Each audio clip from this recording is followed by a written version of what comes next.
지난 6월 25일자로 6.25가 발생한 지 64년이 지났습니다. 이제 64세 이상 된 어르신들은 6.25를 직접 경험을 해서 잘 알겠지만 그 이후의 세대들은 잘 몰라요. 어느 정도냐? 분명히 6.25는 북한 공산당들이 남한을 적화 통일하려고 불법으로 남침한 전쟁입니다. 그런데 지금 우리나라 고등학교 국사에서는 이렇게 가르치는 교과서도 있지만 단순히 그냥 북한과 남한이 서로 북한은 적화 통일을 위해서 남한은 평화 통일을 위해서 그냥 싸운 거다. 뭐 이런 정도. 오히려 미국을 비롯한 유엔군이 참전해가지고 대한민국이 통일될 수 있는 기회를 놓쳤다. 이렇게 헛소리하는 그런 교과서도 있어요. 그걸 지금 대한민국 땅 고등학교에서 지금 국사에서 가르치고 있다니까. 이런 현실이에요. 여러분, 심지어는 미국과 한국군이 북침을 했다. 이렇게까지 주장을 하는 사람들도 있어요. 참 개탄스러운 일이죠. 여러분, 6.25는 하나님이 우리에게 허락하신 뜻이 아니라 6.25라는 고난을 통해서 그것을 극복하게 하고 또 교회가 부흥발전하게 하고 이어서 나라와 경제가 부흥발전할 수 있는 그런 힘을 하나님이 주셨다. 그게 하나님의 뜻이다. 이렇게 우리가 해석을 해야 되는 거예요. 그렇지 않으면 뭐 하나님이 뭐 우리에게 뭐 괴롭히려고 전쟁을 주셨겠어요? 아니에요.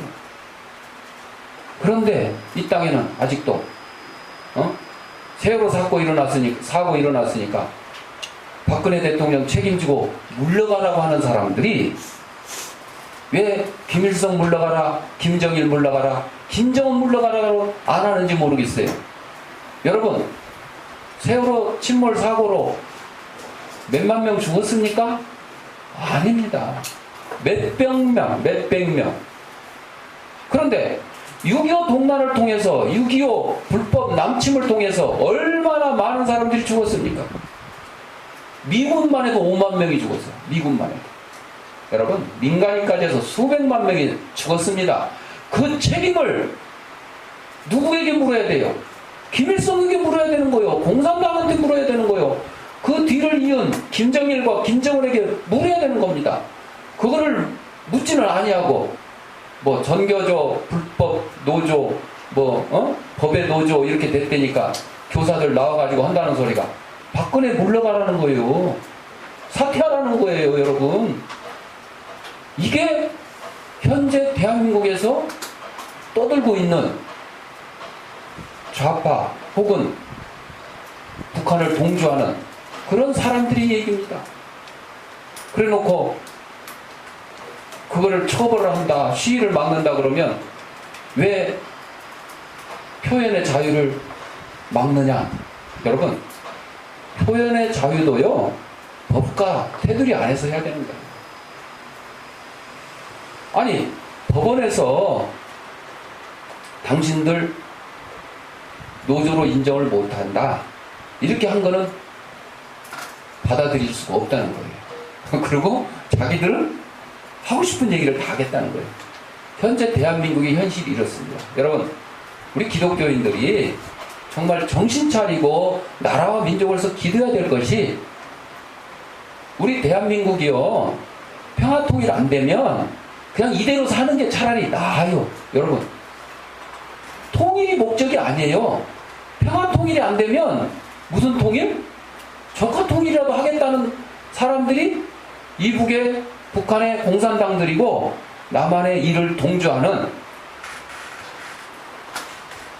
좌경, 좌파에 서 있는 사람들이에요.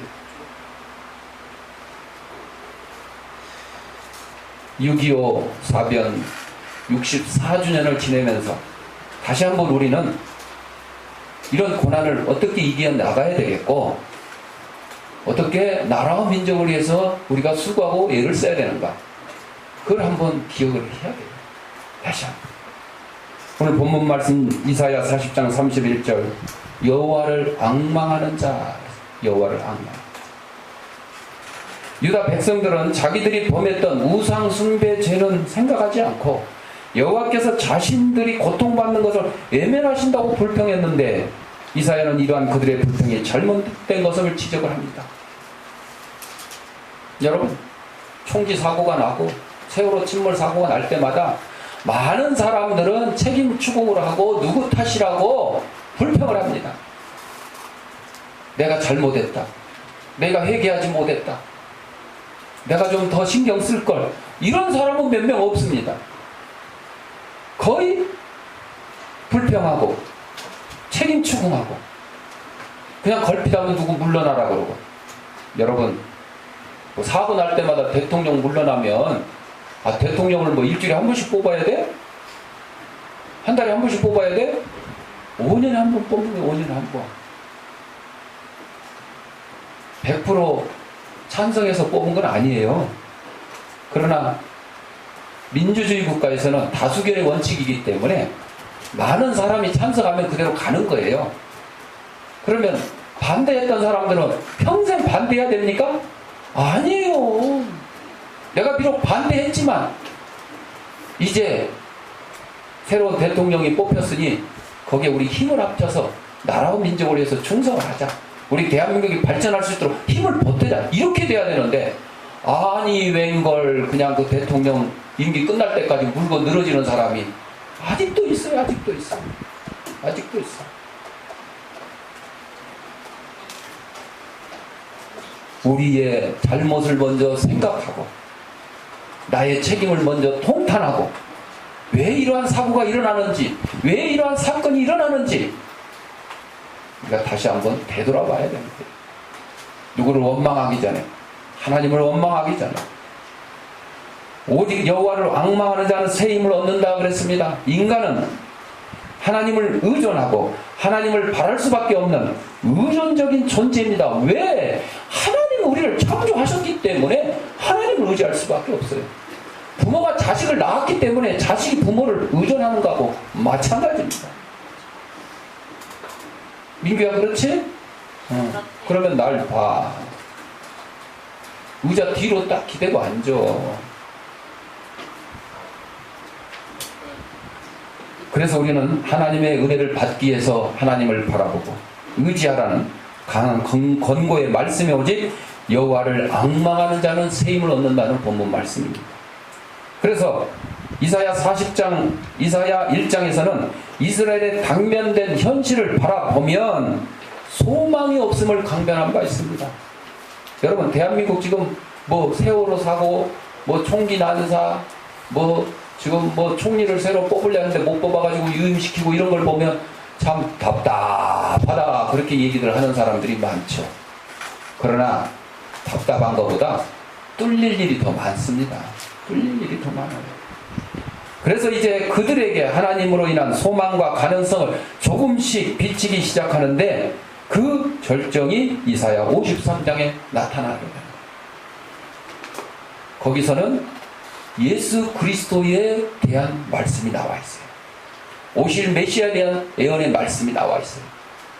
그 메시아는 우리 때문에 질고를 지고 우리 때문에 가시에 찔리고 우리 때문에 채찍을 맞아서 십자가에 매달릴 것을 예고하고 있습니다. 누구 때문에? 우리 때문에. 여러분, 정말로 남편이 말을 안 듣고 아내가 속을 썩히고 자식이 속을 썩일 때 정말로 내 탓이요, 내 탓이요, 이거는 내 책임이다, 이렇게 하는 여러분들이 돼야 됩니다. 저와 여러분이 돼야 돼요. 성도들이 속 썩이면 목사님 책임이에요. 근본적으로 하나님 책임이지만 일단은 관리 책임은 목사에게 있는 거예요. 목사님이 마음에 안 들면 어떡해? 성도들도 책임이 있어요. 아유, 우리 목사님은 왜 저렇게 설교도 못하지? 저렇게 왜 못생겼지? 쓸데없는 소리만 하지? 이러면 여러분들 책임이 있는 거예요. 그래서 목사님을 탓하기 전에 하나님께 기도하셔요. 우리 목사님 설교 잘하게 해주시고 뭐 기도 잘하게 능력 짜짜 기도하셔요. 기도는 안 하고 매 불평불만만 하고 그냥 목사님 욕이나 하고 막 흠이나 갖다 뭐 털어내고 흠집이나 내고 이래서는 안 되는 거예요.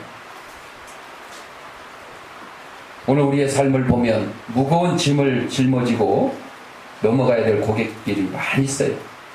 때로는 인생의 음침한 골짜기를 지나가야 되고 위험한 언덕길도 넘어가야 합니다. 이런 역경의 골짜기를 지나는 우리들에게 하나님께서 주시는 용기의 말씀이 오늘 본문의 말씀입니다.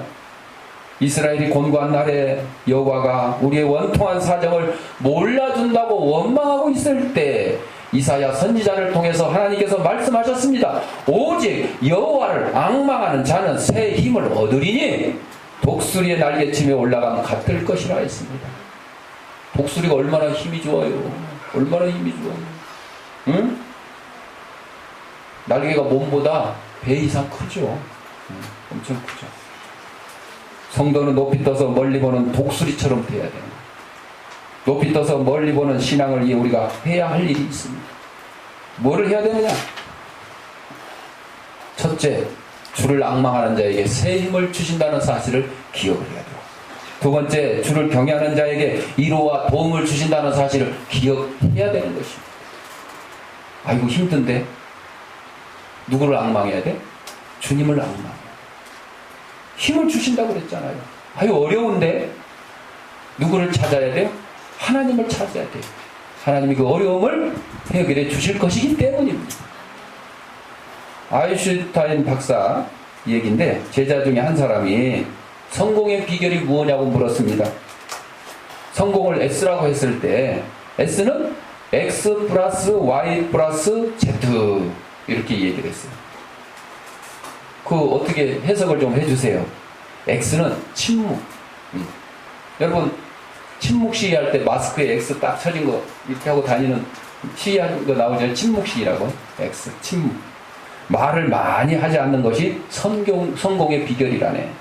말이 많으면 생각이 복잡해지고 말에 실수를 하게 되고 실수를 만회하기 위해서 더 많은 시간과 힘을 낭비하게 되니 성공할 수 없다네. 침묵. 그럼 Y는 뭡니까? Y는 enjoy. 인생을 즐길 줄 알아야 된다는 뜻이네. 나도 연구실에서 연구만 하고 있지만 이 연구 자체를 즐긴다네. 그럼 마지막 Z는 뭡니까? 한간 시간을 의미한다네. 내가 누구인지, 왜 사는지, 내 자신의 정체성을 알고 바르게 살아가는 지혜를 가질 때 비로소 성공할 수 있다네. 제자가 다시 묻습니다. 선생님의 그 무궁무진한 지식과 그 엄청난 탐구열에 우리는 탐구하고 있습니다. 도대체 선생님이 가지고 계신 지식은 어느 정도입니까? 그때 아인슈타인이 옆에 있는 물컵을 딱 물컵. 이거 물컵이에요. 그래가지고 손가락을 딱 넣었다가 꺼내니까 물 한 방울 떨어졌어. 나의 지식은 이 물 한 방울과 같고 하나님의 지식은 이 온 우주의 물을 품고 있는 바다와 같다네. 그렇게 설명을 했다고 합니다. 바로 하나님을 경외하는 아인슈타인 박사의 대답에 제자는 선생님이 하나님을 경외하는 데에 대해서 놀랐다고 했습니다. 맞습니다. 아인슈타인이 이렇게 유명한 것은 하나님을 경외했기 때문입니다. 인간의 지식을 의지하지 않냐고. 내 지식은 이 물 한 방울과 같아요. 지식의 근본, 지혜의 근본 바로 여호와 하나님이기 때문에 그 하나님을 경외하는 자에게 아인슈타인과 같은 지식과 지혜를 주실 것이라는 것입니다. 주를 앙망하는 자에게 새 힘을 주신다 그랬습니다. 아담이 범죄한 이후에 그 누구도 예외 없이 우리는 고통 속에 살아가야 됐습니다. 민규야 그렇지? 네. 뒤로 기대. 지하도 팔 이렇게 하지 마. 여러분 자세가 안 좋으면 척추 뭐 이런 뿐만 아니라 온 몸에 균형이 안 맞아가지고 망가져요. 여러분 3살 버릇이 80 가는 것처럼 3살 잘못된 자세가 여든 고생 가는 거예요, 고생. 에? 나이 들어서 관절염, 신경통, 뭐 척추, 뭐 공만증, 뭐 측만증, 뭐 척추 5번, 6번이 빠지고 어쩌고 다 그런 것들이 잘못된 자세 때문에 그래요. 하지 말라고. 바르게 앉아. 뒤로 딱 기대고. 여러분, 그래서 이렇게 서 있을 때도 제가 이렇게 서 있으면 힘들 때 가끔 다리를 한쪽에다 이렇게 힘을 주고 서서 설교를 하면 이것도 또 안 좋은 거예요. 어떤 목사님들은 뭐 부흥회 막 다니다가 부흥회 막 2시간, 3시간 설교하면 힘들잖아.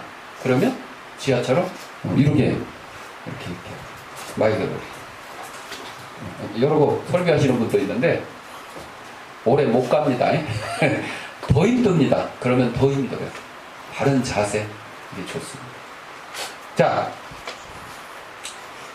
그래서 우리는 이 고통 속에서 살아가야 되는데, 또 피곤한 인생을 살아가야 되는데, 아무리 힘이 넘치는 소년이라 그래도 사는 동안 몇 번이고 피곤을 느껴야 됩니다. 또 아무리 몸이 튼튼한 장정이라도 순간순간 지치고 공비할 수밖에 없습니다. 지금 월드컵 시즌인데 비록 대한민국이 탈락 16강 올라가지 못했지만은 그랬으니까 이제 뭐 축구 볼 필요 없다. 그건 아니에요. 보고 즐기는 거예요. 여러분, 축구 선수들이 전반 45분 10분간 쉬고 후반 45분 90분 동안 교체 안 하고 계속 뛰는 사람도 있잖아요. 얼마나 힘들겠어요. 저도 축구를 많이 해봤지만은 아주 나중에는 이 한 발 옮기는 것조차 힘들 때가 있어요. 그런데 우리는 가만히 앉아서 텔레비전 보면서 한다는 소리가 아이고 저것들 저렇게 못 뛰어. 내가 뛰어도 더 잘 뛰겠네. 한번 뛰어봐. 5분만 뛰면 숨이 헉헉거려서 못 뛰어. 정말 힘듭니다. 뭐 축구 천재 메시, 뭐 호날두는 이제 포르투갈 예선 16강 탈락해가지고 보따리 쐈잖아요. 근데 메시는 이제 올라갔죠. 그런데 메시나 호날두가 그 유럽에서 축구 엄청나게 골 잘 넣고 둘이서 골 1등, 2등 막 하던 사람이 월드컵 나오니까 별로야. 별로야.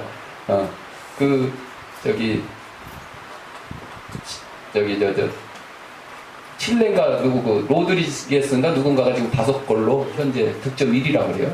아무도 생각하지 않았는데. 근데 이게 또 몸값이 이정도 650억 원에 박주영이가 뛰었던 AS 모나코인가 거기 가서 뛴다고. 거기 팀으로 뛰고 있다고 그런 얘기는 있습니다만. 좌우지간 아무리 잘 뛰는 축구 선수라도 90분 동안 말 뛰듯이 뛸 수가 없어요. 소 뛰듯이 뛸 수가 없어요. 예. 그래서 우리는 이 연약한 육체의 한계를 극복하기 위해서 좋은 음식도 먹고 운동도 하고 좋은 약도 먹습니다. 그러나 이것은 오래가지 않습니다. 먹을 때뿐이에요. 왜? 우리의 육체는 유한하기 때문에 유한해요. 쓰면 나이 30 넘으면 눈도 침침해지고 귀도 멍멍해지고 이도 약해지고 충치가 먹어서.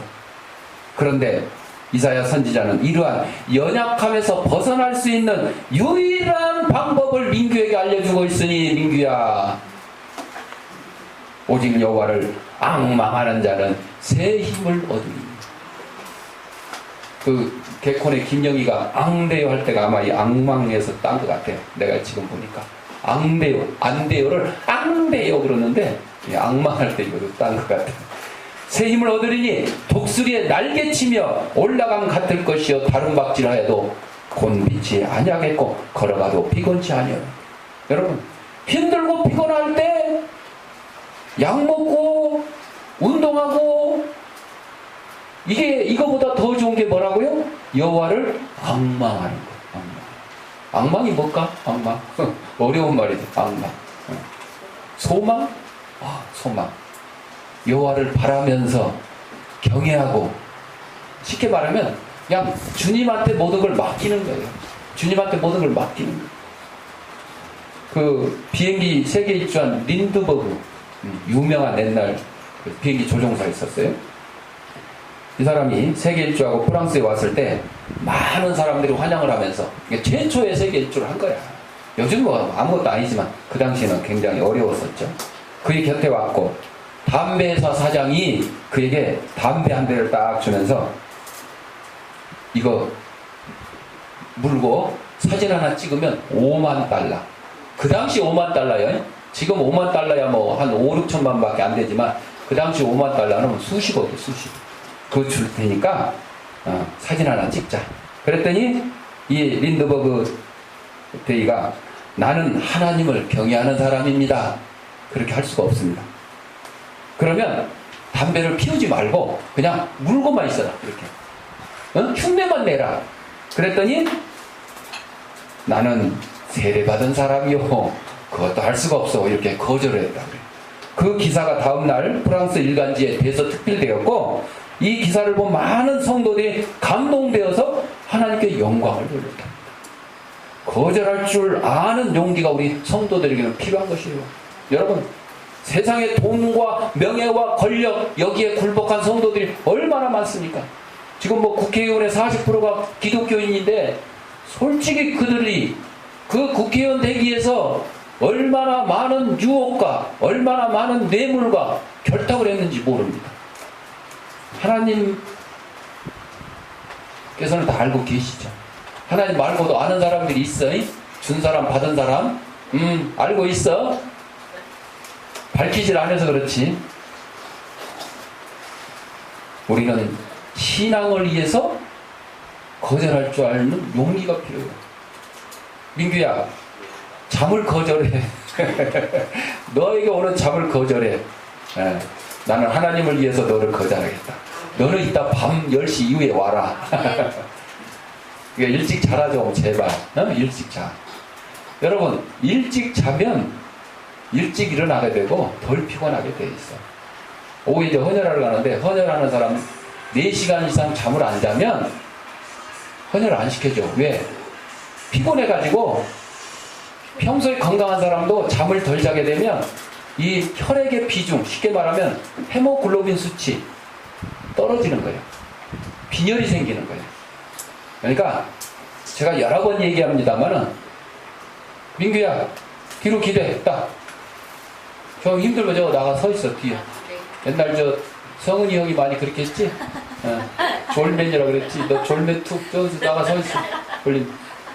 앞으로 기대지 말고 뒤로 기대. 등을 기대.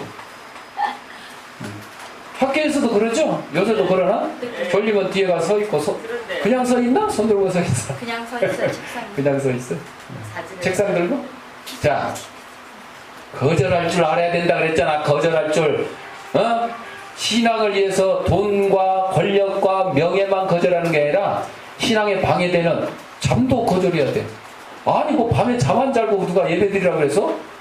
밤에 잠 실컷 자고 이렇게 낮에 낮 11시에 졸고 있는 거는 이거 이상한 거예요. 밤에 잠 제대로 안 잤다는 거예요. 두 번째로 주를 경외하는 자에게 이루와 도움을 주신다 그랬어요. 아무리 아름답고 향기로운 꽃이라고 할지라도 때가 되면 어떻게 해요? 시들어. 오래 가네. 상당히 오래 가네. 그러나 결코 이거 몇 년 안 가. 1년도 안 가는 거야 다. 그 안에 꽃이 떨어지는 거야. 이거 카네이션이면 이 어버이 주일날 꽂아놓은 건데 어우 한 달이 지나갔네. 두 달을 향해서 가고 있네. 그러나 아무리 아름다운 꽃도 시들게 돼 있어요. 아무리 아름다운 사람도 주름이 생기고 여기저기 처지고 늙게 돼 있어요. 늙게 돼 있어요. 아무리 가서 견적 좋게 내봐야 그거 안 되는 거요. 잠깐은 방지할 수 있겠지만 안 되는 거예요. 우리가 아무리 건강하다 할지라도 시간이 흐르면 우리의 육신은 기력이 쇠하고 마침내 죽음을 맞이하게 되는 겁니다. 그러나 하나님을 진정으로 사랑하고 경외하는 자는 이 같은 육신의 한계를 극복하고 날마다 청년 같은 생명력과 기쁨을 누리며 살 수 있을 것입니다. 왜냐? 하나님은 당신을 사모하며 경외하는 자를 살피시며 그를 깊이 이해하시고 또 그의 필요에 따라 적절한 은혜를 허락하시기 때문이에요. 내 몸은 비록 나이 먹고 주름지고 관절염 생기고 허리가 구부러질 망정 내 심령은 하나님께서 새 힘을 주셔서 젊은 사람 못지않게 정신도 말짱하고 생각하는 것도 젊은 사람보다 더 뛰어나게 할 수 있다는 것입니다. 우리 몸이 다가 아니에요. 그래서 시편 기자는 이 같은 하나님의 사랑에 대해서 시편 103편 13절 이하에 아비가 자식을 불쌍히 여긴 같이 여호와께서 자기를 경외하는 자를 불쌍히 여기시나니 이는 저가 우리의 체질을 아시며 우리의 진토임을 기억하심이라고 찬양하고 있습니다. 그렇습니다. 사랑하는 성도 여러분, 내 부모가 나의 사정을 아는 것처럼 우리 하나님께서 내 사정을 다 알고 필요한 것을 공급해 주시고 연약한 육신을 강건케 해주시고 혼미한 정신을 번쩍 들게 해주신답니다. 우리는 아무리 자신을 겉포장하고 자랑할지라도 질그릇 같고 들에 핀 꽃같이 연약하고 보잘것없는 육체를 가진 연약한 존재에 불과합니다. 따라서 내 자신을 자랑치 말고 오직 생명의 주인이신 하나님을 굳게 의지하는 저와 여러분이 되어야 될 것입니다. 그럼으로써 이 땅에 사는 동안에는 평안을 얻고 우리의 육신이 이 세상을 떠나는 날에는 영원한 생명, 영생의 천국의 복을 누리는 저와 여러분이 되시기를 바랍니다. 기도하겠습니다. 사랑하는 풍성하신 아버지 하나님, 우리 이 땅에 보내주시고 하나님의 귀한 백성으로 삼아주신 것 감사합니다. 그러나 우리의 육신은 이 땅에서